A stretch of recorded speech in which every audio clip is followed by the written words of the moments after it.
So you've got a business, but what about a brand? The difference? More of you. Wix gives you the freedom to create your website, own your brand, and do it on your own, exactly how you envisioned it. Experience limitless customization. Boost your creativity and efficiency with AI tools for every part of your business journey. Scale up with built-in SEO, e-com, and scheduling features. Put more of you in your business. Go to Wix.com and do it all yourself. Hey, y'all, and welcome to another episode of the Millennial Management Podcast. I am your host, Brandy, the Millennial Manager, and today is Wednesday. We're going to be reading some emails because y'all know from the break, we got a lot. So I have some really, really good emails today. But first, make sure you are following me on all social media platforms at Brandy, the Millennial Manager. Make sure you are following this podcast. If you love it, give me a rating because that boosts the ranking of the podcast. So go ahead and give me that 5-star rating or whatever you think. Also, make sure that you are joining the Patreon. We are going to be going live this Saturday at 8:30. We're going to be going live and just talking about a few things. We've had such a great conversation on social media about incompetent managers. We've had a conversation about Black women in the workplace, Black management, women in management. And so it may be a combination of those things. So we're going to be discussing that all on this Saturday's live. So be sure to use the link inside of the description to go over to Patreon and join. And it is the paid Patreon, guys, okay? It's $6. So if you just join and you're like, where's the live? That's because you're in the unpaid Patreon. It is in the paid section of Patreon. Let's get going with our first email. All right. So our first email, it says, "Hi, Brandy. Hello. How are you? I hope this email finds you well because your girl needs help." I understand. All right, let's get right to it. Backstory. I started with this company approximately 2.5 years ago and came in with 15 years of industry experience. At the one year mark of me being there, our company merged with another company and staff changes began to be made. Prior to the merger, it was said that we don't see much change in leadership or supervisory level positions. So when these changes started happening and supervisor roles opened up, I figured it would be an opportunity for me to apply for one. I was just 1.5 years with the company, so I wasn't banking much on getting a position. There are so many tenured people on this team. However, I did want to get my name out there for it to be known that I was qualified and someone that they should look out for. Needless to say, I ended up getting one of the supervisor positions. A little more on this later, but when I accepted the position, I asked if merit was included with the promotion, and I was told, no, we don't even know if the company is getting merits yet. To this, I counter up another $1,000. Part of the job description reads that it was discussed on the interview that because the position has direct reports, team leads have a reduced caseload to 40%. I received 3 direct reports in this position. As part of my reduction of caseload, one of my direct reports that I got was supposed to take on majority of my clients. I began training her, doing team trainings with recordings, updating job aids, templates, instructions, the works, just making the transition as smooth as I could. I would like to mention that there is more of an accounting, audit, payroll, financial type position, typically with this role. Most companies would require people with experience, banking, accounting, auditing, a degree, and lots of experience. However, I happen to have gotten this direct report who did not come with experience. She came from the merged company's mailroom. And a long story short, after her being with the company for almost 4 years, she was still not equipped to fully function in such a position. why did they keep her? Needless to say, she didn't have these new responsibilities of my caseload, but neither can she handle hers. She is on a full audit, which means anything and everything that she sends out, including emails, must be fully reviewed. I have to take my time to review and rework what she touches to make sure that the client is ready. With these audits, we have discovered numerous errors, so we started documenting everything for a possible PIP. We had to remove some of her clients from her as well. I had to take all my clients back while still playing the role of supervisor. No. The email goes on to basically say that she has taken on her full responsibility of the initial role that she was leaving to become a supervisor, plus being a supervisor and babying whoever this person is that cannot actually do their job. When the company merged, they bought somebody with them that cannot do their job. So now you mean to tell me I got to baby this person plus lead a team and do all the work that this other person cannot do? She couldn't even train properly in the original position in the mailroom. Why in the hell would you give her a position that is so technical? When you are dealing with finances and accounts, that is a technical position. You are being analytical. You are having to decipher. You are having to problem solve. And when you have somebody in that position who cannot do those things on their own, that is incredibly difficult. Okay? So going on to the rest of her email, because this one is very long, baby, and I'm not reading all this. So to summarize, what she is asking is, should she demote herself? Should she go to her boss and ask for another role that is not a supervisory position? And I'm going to tell you something. If a company is merging, more than likely, the reason why they're merging is because there's a lack of resources individually. So one of those companies has something that the other one needs, and most times it's money.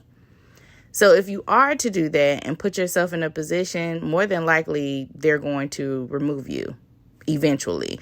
It may not happen immediately, but it will happen eventually. But the real problem here is not you. The problem is this damn girl. And if y'all have already started the PIP process, you need to move forward with that.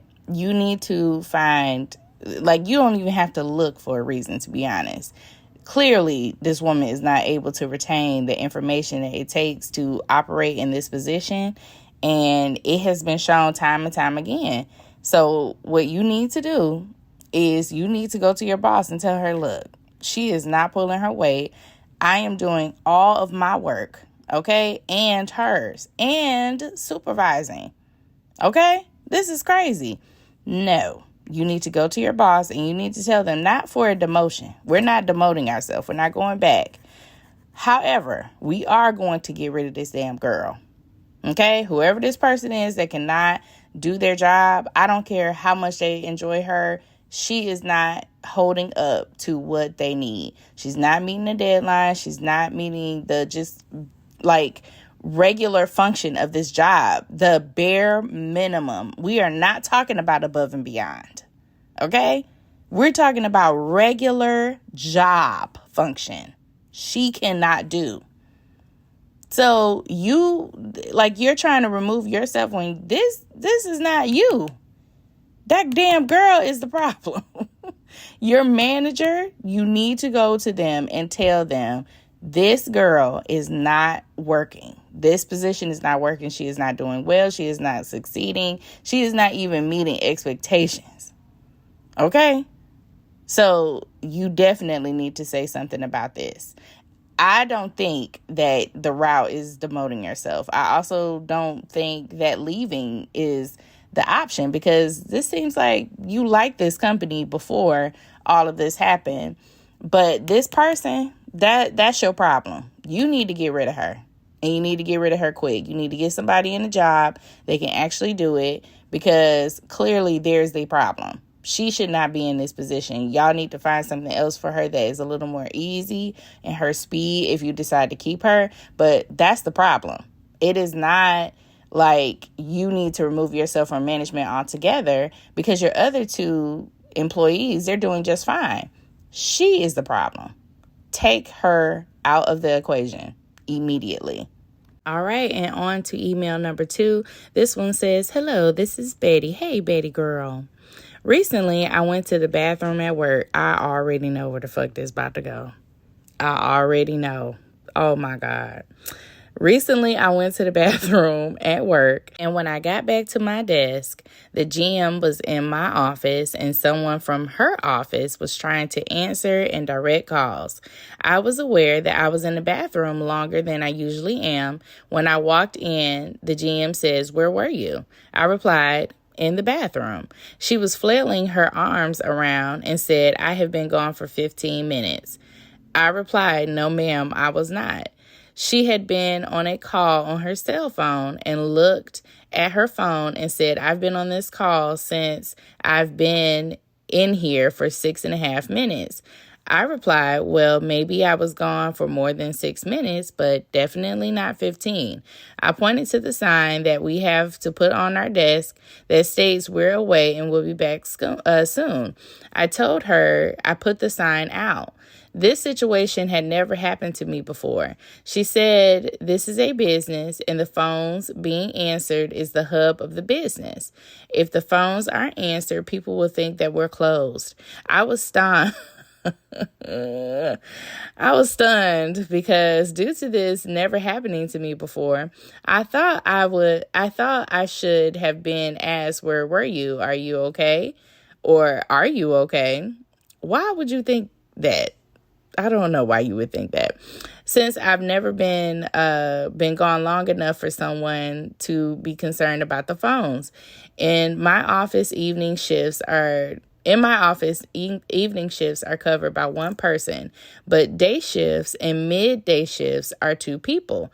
During these shifts, my coworkers will go to the bathroom for 20 minutes and no one says anything. Phones are ringing or phones are going insane for one person to handle. Oh, but that's okay because it's somebody there and they don't want to have to answer the phone. No one comes to help me or asks or says anything to my coworkers. They know calls are being missed. 8 lines can ring all at once. I understand it's a business, but the employees are human, and I could have been passed out or did in the bathroom, but that didn't matter on the phones ringing. So I was told by DM moving forward when I am working solo to call her so that someone can cover the phones. My bladder is not going to allow me to wait for someone to get there. I'll be 60 next year. When I get the urge to pee, there's no wiggle room for waiting.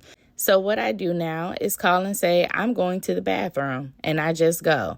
I told my immediate supervisor what happened, and she said to let her know and she will cover me. She works in another building. I told her by the time she gets there, I'll be back already. Sorry this was so lengthy. I'd love to hear your feedback. Get your behind up and go to the bathroom, ma'am. I agree. Go to the bathroom. And if I were you, I would get something from my doctor. I would get something from my doctor. I would be so petty and get something from my doctor that includes like some documentation that I have this issue. I have to go to the bathroom immediately and make their lives difficult. Every time you have to go to the bathroom, I would email that heifer that came and talked to you, and I would email your supervisor, "Good morning, I have to go to the bathroom. I'll be back in 10 minutes. Good morning, I have to go to the bathroom." I would email every time I have to go to the bathroom. Every time. I'm not calling you. I'm not saying anything. I send an email and send it to her since she want to be all up in your business. Do they not know that voicemail exists? Do they not understand that? Like, people can leave a damn voicemail. If they really need something, they're going to leave a voicemail. I don't know what industry this is, but it's just like, that is stupid. You know people can leave a voicemail. Seriously. Every time you have to go to the bathroom, that's what you need to do. Send an email to both of them. "Good morning. I'm going to the bathroom. I'll be back in 10 minutes. Can someone cover the phones? I have to go to the restroom immediately." You are not in elementary school. You are not a child. You do not have to ask for permission to go to the bathroom. Do you hear me? You are not in elementary school. Even in elementary schools, kids just, hey, I got to go to the bathroom. If a teacher tried to do something like this to a child, they would be reprimanded. No, I have to go to the bathroom. I'll be back in 10 minutes. God bless you. Whoever can come and cover this phone, good luck. I'm going to the bathroom. I'll be back in 10 minutes. Have a good day. That's all you need to say. Do not explain nothing else to them. But I would get that documentation from my doctor just to be petty. Just to be petty, I would do that. But sitting up... What's the difference between DIY and doing it yourself? It's the difference between a part-time passion and a full-time business. Wix gives you the power to turn your passion into a moneymaker with a website that fits your unique vision and the business tools you need to succeed. Let your ideas flow with AI that guides you, but keeps you in the driver's seat. Manage your business from one dashboard and keep it growing with built-in marketing features. It's time to turn your daydream into your dream job. Do it yourself. Go to Wix.com. Here trying to find some coverage for me to go to the bathroom. I'm not doing that shit. I'm going to the bathroom. I'll be back in 10 minutes. And to our next email, this one says, I am curious. Is there really a blacklist? I'm a nurse. How do you know if you're on it? Ooh, this is true, actually. This is true. Long ago. When I had just got out of high school, I worked for this company, okay, in Tallahassee, and it was like a nurse agency. And they would send, like, at first I started working for them just like as an aide going to the mental health hospital. But then I started, like, I just kind of connected with the lady who managed it. And we started talking and stuff. And she started bringing me in the office to do, like, just filing, administrative stuff. So I started working inside of the office for a while. And when hospitals would call us and ask for a person to come over because they're short staffed and stuff like that, we would tell them, okay, we have this nurse available.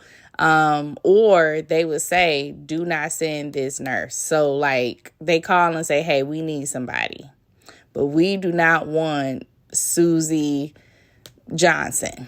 Okay. And I could not give them Susie Johnson because they said she either was late, maybe she missed too many shifts at the hospital, or maybe she just had, like, issues on the job and they just did not want her back. So that would limit how many places we could send Susie Johnson because the hospitals would complain. And that started, like, this list of places, like, they do not want this girl, so we cannot send her there. We cannot send her to this hospital. We can't send her to this facility because they don't want her because of XYZ. So, yes, I don't know how they do it now, but yeah, there is a such thing. Like, a hospital can call the staffing agency and be like, do not send this girl to us anymore. And they won't, because they want to keep that contract, because it's a contract for them to send nurses, CNAs. It's a contract for them and they get paid off of that. And if you have somebody going there to the facility and not doing exactly what they're supposed to be doing or causing any type of issue inside of the hospital or the facility, they are going to blacklist you and tell the nursing agency, do not send you their way ever again. So, yes, this is very true. All right, on to our next email. It says, hey, Brandy. Hey, baby. I absolutely love you on Facebook. Serious question, though. I think on a recent post that you said you are a dental administrator. Is that true? Because if so, I would like to know how I can branch off into dental billing. I currently work in medical insurance billing as a clerk and definitely looking for a change. Girl, yes, I am. I'm an operations director for a corporate dentistry company in Metro Detroit. And I would say if you're wanting to switch over from medical billing to dentistry, which is exactly what I did, I went a different route. I went to the front desk for dentistry from medical billing, even though I had already worked front desk and medical billing And then I went to insurance verification, insurance coordinating, stuff like that. And then I went to medical billing. That was like my last stop. And then when I got into dentistry, I went back to the front desk and then kind of worked my way up from there. But because I know what I know now, I would say that because you work as a medical insurance billing clerk, you would be able to go right into a insurance verification specialist position in a dentistry office or insurance coordinating position. So you simply just need to apply for those positions. You already have so much experience in medical billing, and medical billing is much more complicated than dentistry. And for some reason, people think it's harder, but it really is not. Medical billing is very complicated because you have the CPT codes. It is so much that you have to do versus dentistry, where you just have the procedure code and you're just billing exactly what happened. Like, there are not a whole lot of variations that can happen with a root canal. It is a root canal. Okay? It is not complicated. Like, if you were working for a general dentistry, even if you were working for ortho going into like specialty, I still don't feel like it's complicated because I worked for a periodontist and that billing process was just as simple. So that's why I think that, now that I know what I know now, it wasn't necessary for me to go back to the front desk because I switched over to a different industry. I should have just switched to or still kept my insurance and billing status and went for a insurance coordinating position. So that's what I think. Don't go back, don't start back over. Just apply for insurance coordinating positions or a billing position inside of a dental practice. I will look at corporate roles. I will also look at private practices if you want to start small and then work your way up. All right, and on to our last email of the day. It says, hello. Thank you for creating this podcast. My best friend told me about this and I have been hooked. Tell your friend I said, what's up, girl? What's up to y'all?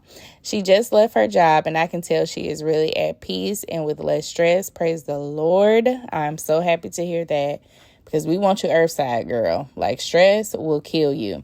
I am a family medicine resident. I am in my 3rd year with 6 months to go. I noticed some concerning things after having my baby this year. Congratulations. After another co-resident, white, had a baby as well, 5 weeks apart.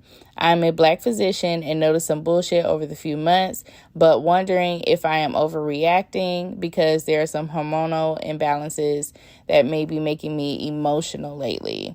So let's see, because she labeled them out. Number 1, 12 weeks of maternity leave. I was told I can't use my 21 days of PTO for the academic year. I was hoping to use it in compilation with my maternity leave. I was then told I can do it, but then I won't graduate on time. My co-resident used her 21 days of PTO dispersed throughout the academic year and still got her 12 weeks of maternity leave. I questioned her without giving her too much info. She was not informed that she couldn't use her PTO, and she was expected to graduate on time. I brought this up to my coordinator and she said she didn't use her PTO. Bullshit, because I covered for her when she was out on PTO, so she knows that these people are lying to her. They straight up told me I was lying and that she was on sick leave. I legit questioned myself, but confirmed with her she was on a baby moon and used PTO. Ooh. Currently, we are breastfeeding. She asked for her schedule to be adjusted to allow for breastfeeding. She got approved. I asked and was told they can't adjust my schedule because I need to see enough patients to graduate. FYI, majority of my patient panel show up. With respect to my co-residents, I see approximately 45 to 60% more patients in the academic year. While they have no-shows, my patients show up. I love taking care of my Black community in a underserved area. They show up for me, and I sure as hell fight for them, especially fighting with insurance companies. Anyways, back to the situation. I told them that it's illegal in the state not to provide a breastfeeding window. The response was sketchy. I would email the response, but would conveniently be in person. They would never say anything to you in writing. They don't like putting things into writing. Red flag. Oh my God. They had a baby shower for myself and the resident. This is number 3, y'all. They had a baby shower for myself and the resident, along with another staff member who was pregnant at the time. They had the shower after I delivered and kept asking me to come in with my newborn, week 2 of motherhood. I didn't reply to their messages because I felt it was inconsiderate to ask me to show up to a shower at this time. I was going through a lot. Breastfeeding wasn't working and my baby had a tongue tie. Plus, I couldn't sit because of those postpartum hemorrhoids were a bitch. I was then told a few months later by admin that I was rude not to show up. Wow. They keep asking or talking about my business. I signed a contract with the same company, but a different state. Very good contract 2 months ago. They had to contact my program to ask if I would graduate on time. I never said a word to anyone. I have been keeping my shit private now. Every week, a new person asks me whether I signed my contract with XYZ and how much is my pay. I was like, how do you know? They said my program coordinator told them. I hadn't been telling anyone my salary or job details. They would just be negative Nancy's.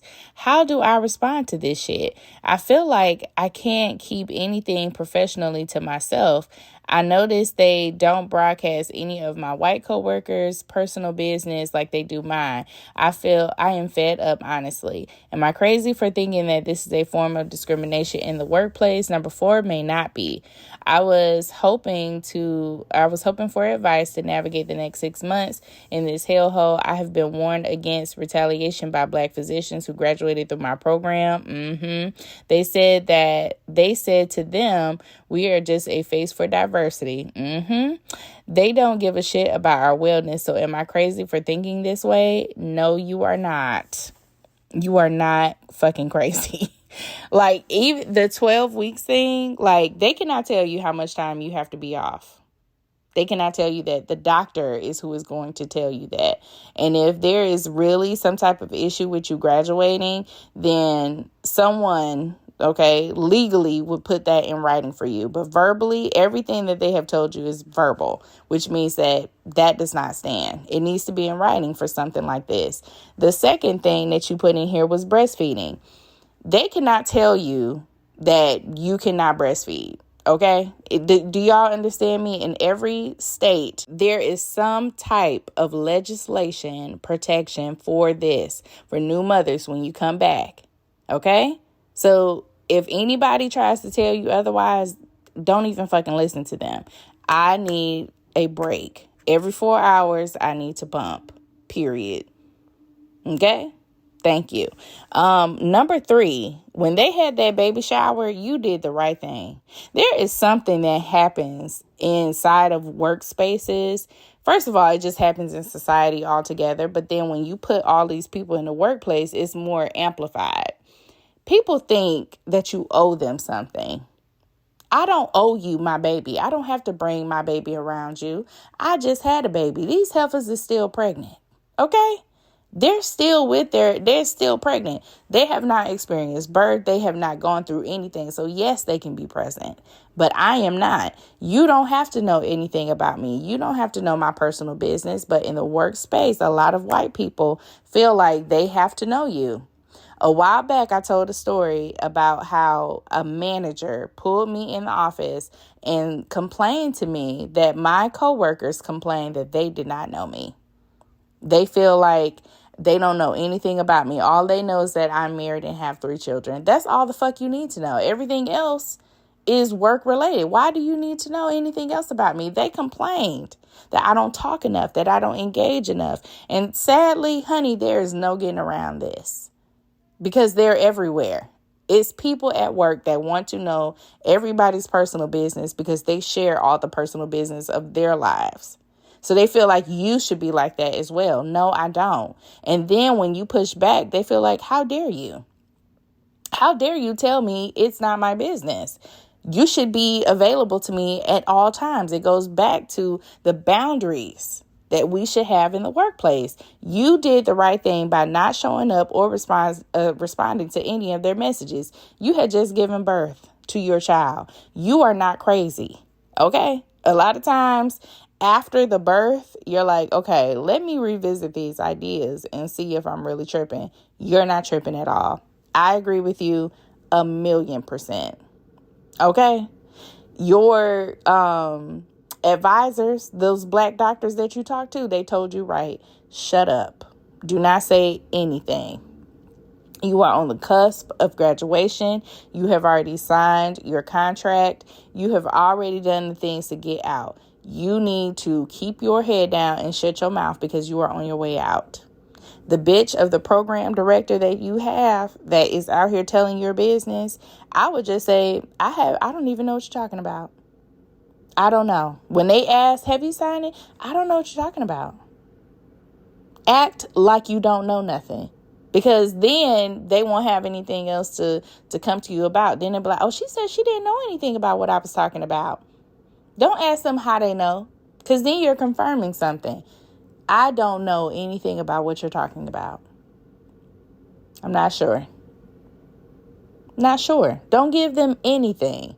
Don't place any truth in what they're saying because they shouldn't know any of your personal business. Your program coordinator is messy and you need to stay out of her way or his way, whatever this person is, and you need to ignore them.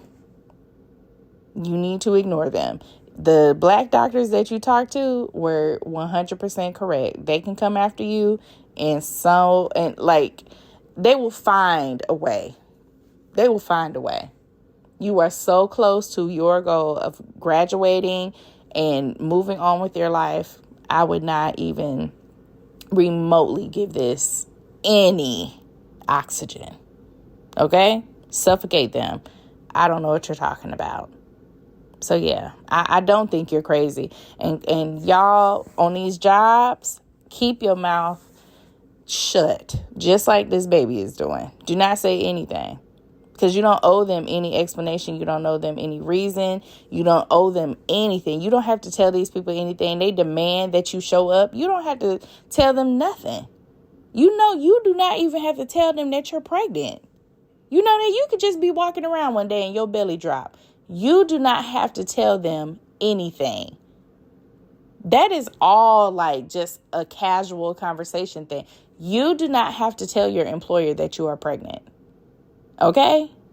I wouldn't even have told them that. I would just, here's my thing. I'm about to have a baby. Have a good one. That's none of their fucking business. You are not obligated to tell them anything. Nothing. So, oh my God, dear heart. I really hope that everything works out for you. Please keep us updated in 6 months when you graduate and you get out this hellhole. And everything is going to be fine. You're going to be on your new opportunity, on to bigger and better things. But ice them out. Do not confirm anything. Don't ask them how they know. I don't know what you're talking about. Okay? So now they got to go back to the source. I don't know what you're talking about. I don't know what you're talking about. Okay? Y'all have a wonderful day. Okay? Y'all make sure y'all listen to the ads after this podcast. God bless you. Make sure that you have joined the Patreon for our live this weekend. Also, make sure that you have rated this podcast. So you got some assignments. Make sure you rate the podcast and tell me how much you enjoy it. If there's something that you would like to talk about in particular, send that over to the, like THEE, Mill, MILL, management, spelled out, pod, POD, at gmail.com. Those emails are on an auto response, but that is where I pull my email. So you're going to get something immediately that tells you thank you for sending this email. If selected, you're going to hear this on the podcast. Also, please beware that there is a scammer using my name, talking about fortunes and all this other mess, ignore that if you get a DM. If you are following them, you can block them. If you go to on TikTok is where it's happening, and it happened on Facebook as well. Somebody made a duplicate account.